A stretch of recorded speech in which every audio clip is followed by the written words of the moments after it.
Hello and welcome to my home buyer seminar. If you're watching this, you're likely looking to purchase a home in Yolo, Sacramento, or Solano County. My name is Ken Konechny. I'm a broker associate at Remax Gold in Davis. I've been in the business since 2013. I've worked at a number of different brokerages in Davis. I started out at Coldwell Banker Doug Arnold Real Estate. I worked for some time at Keller Williams, and now I'm at Remax Gold in Davis. Let's get started. So before we dive in, I want to do an overview of the home buying process, and I like to describe this in 4 steps. I think that's the easiest way to kind of talk about it and understand it. Of course, you can do, it's a complicated process, so it could definitely be broken down into more detailed steps. But anyways, starting out, step 1 is to build your real estate team. Step 2 is to begin seriously searching for a home. Step 3 is to offer and negotiate. And step 4 is to do the closing process. So let's start with step 1, build your dream team. The first player you want on your dream team is your real estate agent. They're the most important person on your team. They're going to be doing all of the heavy lifting, project management, and so on. So again, the role of your agent, they act as your trusted advisor. They are going to help you search for homes. They're going to show you property. They are going to help you write and negotiate offers. Again, like I said, they're going to act as a project manager. They also are going to manage the closing process, and they will assist you fully with the due diligence process when you're investigating property that you are in contract on.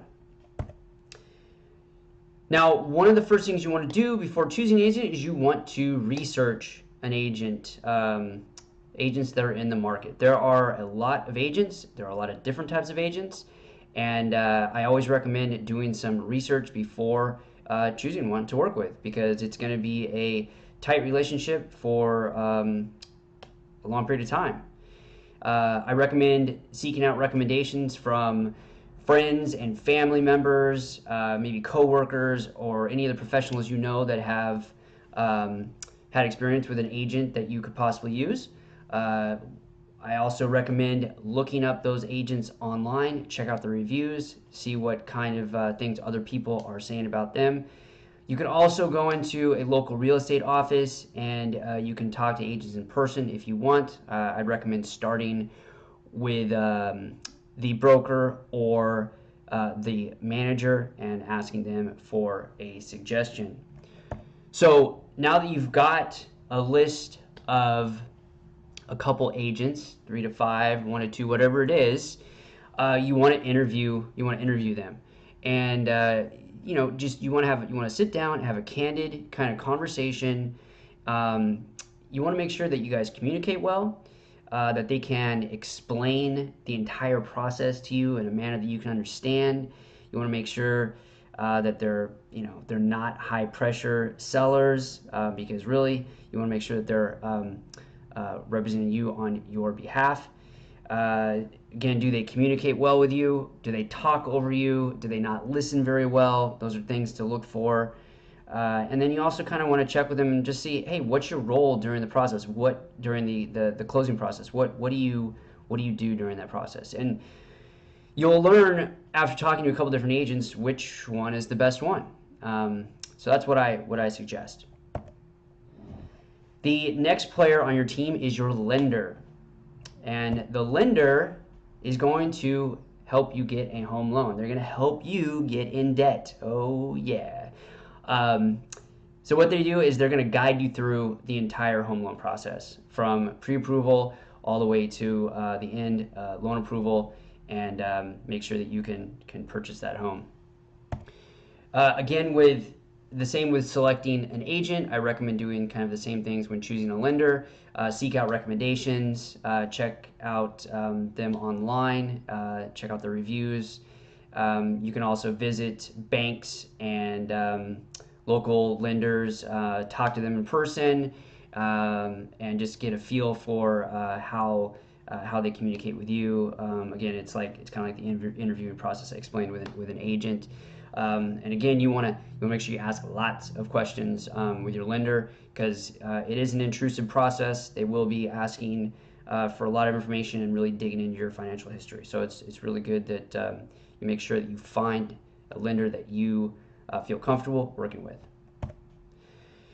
So before we move into working with the lender, I want to address kind of the differences between pre-qualified, pre-approved, and TBD. And these are different ways of starting the loan process. And again, it's how much documentation you've submitted along the way. And so the minimum that you want to be is pre-approved. Pre-qualified is okay, but you've only submitted a small amount of documentation, and likely the lender hasn't verified much, or he hasn't even done a credit check yet. So the next step is pre-approval, and then the final one, TBD or to be determined, is when you've submitted all of your documentation to the lender, and they basically have almost fully underwritten you, but what they need is they need to know the property. They need to identify the property. And so that's kind of what these arrows represent, is your distance to the finish line. So again, pre-qualified, you've got little information, so you still have a ways to go. Pre-approved is the standard. It is the best thing to get. And then TBD, if you can do that, that's great, but most people don't. So those are the kind of difference. But anyways, pre-approval is the most important thing that you want to get when starting out in the beginning of the process. So that's it. Step one is complete. You found your agent, you found your lender, and you've got your pre-approval letter. Which brings us to step number 2, to begin seriously searching for a home. Now, most likely you've been looking online and you've been checking things out on different apps like Zillow and Realtor.com and Redfin. That's all great. But until you have that pre-approval letter, you really are not sure 100% what you can afford in a home. So one of the first things you want to do is, after getting that pre-approval letter, some things might have changed, and you want to meet with your agent again, or talk with your agent over the phone, and you might need to update your search criteria based on the pre-approval letter that you now have, and you might have to adjust your expectations. So if you didn't get approved for as much as you thought, then you're going to have to adjust those expectations. So searching with your agent will set up an automated search for you. He or she is going to handpick listings that he or she believes would be good for you, and will send those to you. And then also, like I said earlier, most likely you've been searching online. Your agent will be searching online as well, every day on the MLS, looking. That agent will also be talking to other agents, going on broker tours to see what's coming up and what's available. As you get through the search process, you will tour properties with your agent. You'll go to open houses, and you'll begin to identify homes that you like. And again, this process can be really fast. You can walk into the first one and be like, hey, this is great, this is the one I want, and you're ready. Or it could take a long time. I've got clients I've worked with for over a year because I just haven't found the right home. And that brings us to the last part, when you've selected a home and you said, I am ready to make an offer. I love this place. I'm ready to make an offer. I'm going to go through it. So again, that is the step 2 is complete. You've found the home and you're ready to make an offer, which brings us to making an offer and negotiating. Step 3. So before we jump into it, I just want to give you an overview of the offer process.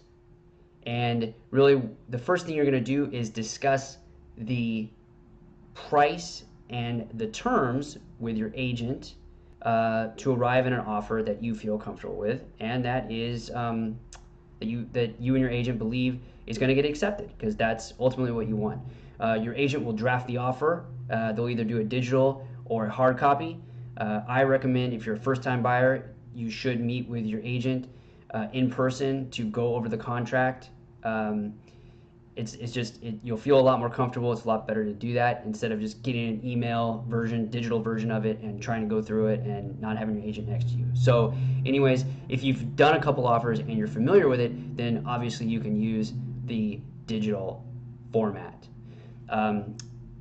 You will review and sign the offer. Your agent will email your offer to the seller's agent, and then you wait for the seller to respond. So looking at some basic terms in the offer, there's going to be price, which is obvious. It's what you're offering. Close of escrow is how many days the property is going to be in escrow. It's typically 30 days. It could be less. It could be more. It is kind of a flexible time period. Another term is earnest money. That's the amount of money that you're putting down. It's kind of like your skin in the game. It's between 1% and 3%. If you're in Davis, it's typically 3% of the purchase price. Another term is the type of financing you're using, whether it be conventional financing or FHA or VA, or if it's cash. Then there's down payment. This is the percent that you're putting down. So if it be 5%, 10%, 20%, it's the down payment you're putting down to purchase that home. Another term, some other terms are the allocation of costs. There's a whole bunch of different ones here, but some of the big ones are inspections. Who is going to pay and do the inspections, pay for and do the inspections? So the seller or the buyer, are they going to split them?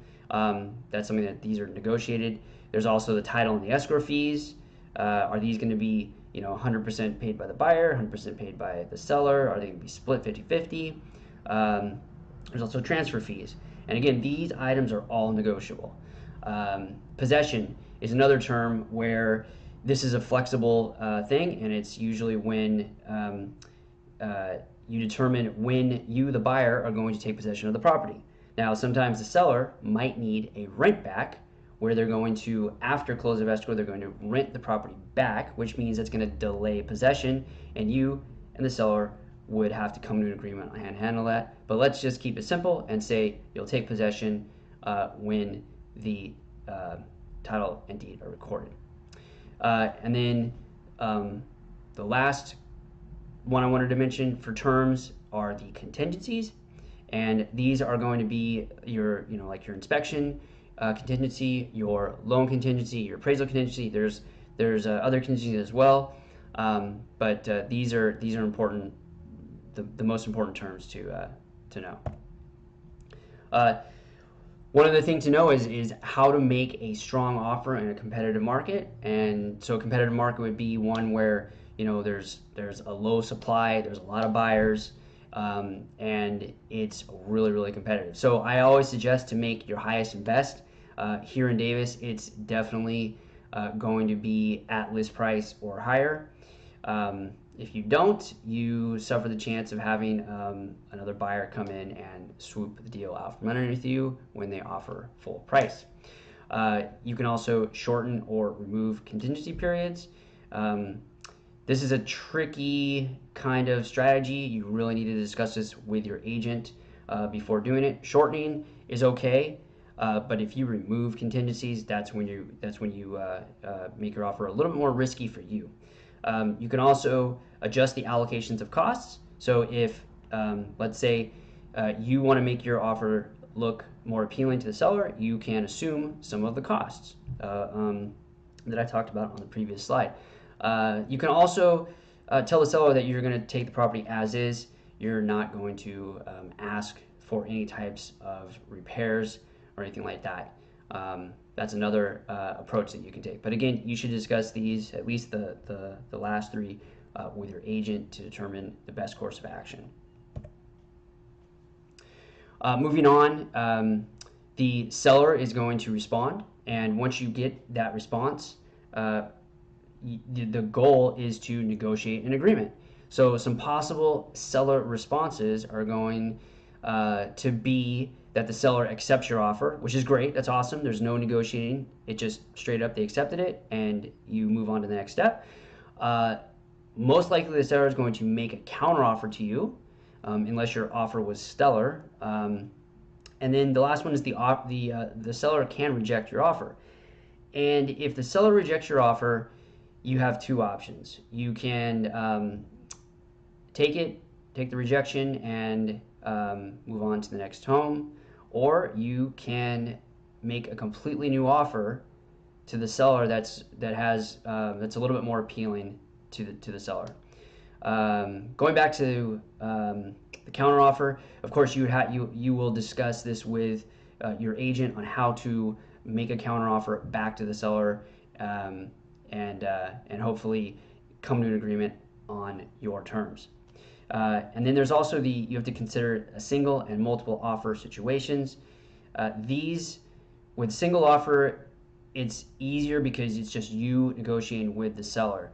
If there's multiple offers, all of a sudden it becomes a lot more complicated, and you have to begin to think what's going on in the other buyer's minds, what's going on in the seller's minds. It's a lot more complicated. It's totally doable. It just takes some creative kind of thinking to get through it. But again, multiple offer situations are common in competitive markets. So that brings us to the end of step 3. You have made your offer and the seller has accepted it. So that brings us to step 4, the closing process. Now, before going too far into the closing process, I just want to talk about escrow. Escrow is a neutral third party that facilitates the closing process, and the escrow account is usually held at a title company. And in this area, it would be a couple that come to mind are First American Title Company and Placer Title Company. Those are two that come to mind. There's a lot of other ones though.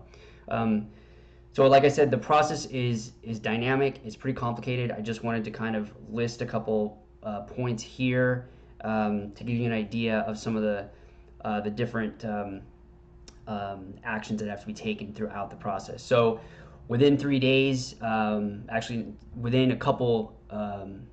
as soon as possible, one of the agents will open escrow. So they'll open escrow as soon as possible.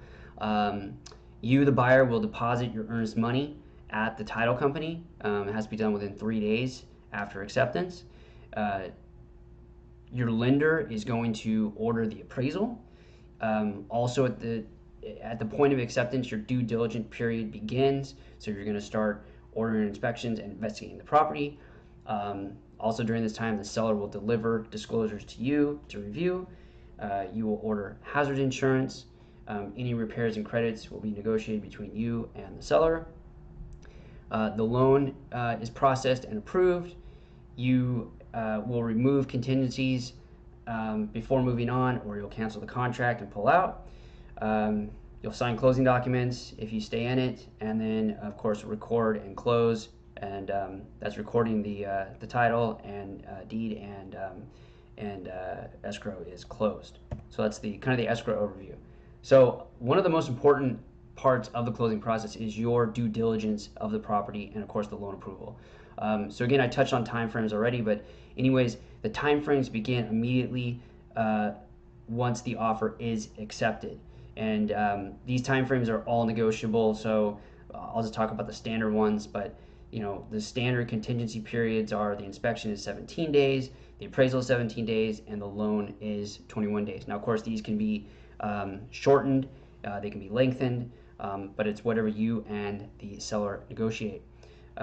During this time, you're going to be inspecting the property, doing physical inspections. The title company will be doing title research, giving you a preliminary title report. You're going to be looking at disclosures from the seller. Before you remove your inspection contingency, you'll either request repairs or ask for credits. This is something that if you do this in a competitive market, it's not really Doesn't make the seller very happy, but you definitely have a right to do requests for repairs for something that is of your concern. Again, the appraisal will have been done. If the appraisal is good, then you're ready to remove that contingency. If the appraisal comes in low, then you and the seller have to negotiate the appraisal issue. You will have also ordered hazard insurance, and the reason you want to do this early on in the process is because you want to make sure that your insurance provider is able to do their own due diligence and give you the right policy for that property. And then one of the last parts is, of course, the loan approval. And like I said, this is going to happen after you have removed your inspection contingency, because this is 21 days later. But anyways, the loan approval is kind of the very last part. So once you get full loan approval, then you can kind of remove all of your contingencies. And then the final part of the closing process is really just the recording and the closing. So a couple things you're going to do before that is you're going to do the final walkthrough of the property. You will sign closing documents at the title company or with a mobile notary. You will fund, or actually your lender will fund the purchase, and you'll bring in the down payment to the title company. And then of course the deed of trust is recorded at the county recorder's office, and then you take possession. So that is it. You have successfully gone through the whole process, and you've gotten the keys to your home. So just to back up a little bit, once the title is recorded, your agent will get a call from the title company that escrow is closed, and they will then be able to bring the keys to you. So again, my name is Ken Konechny with Remax Gold. I hope that you found this information really helpful. If you have any questions about the buying process in this area, in Yolo County, Sacramento, Solano County, feel free to reach out to me. Even if you're not even ready to do anything and you're just kind of testing the waters, perfectly fine. I'm happy to talk to you. And check out my YouTube channel, Ken Konechny Real Estate. And if you see what you like on there, subscribe, and I update it regularly. But thank you again for watching, and good night.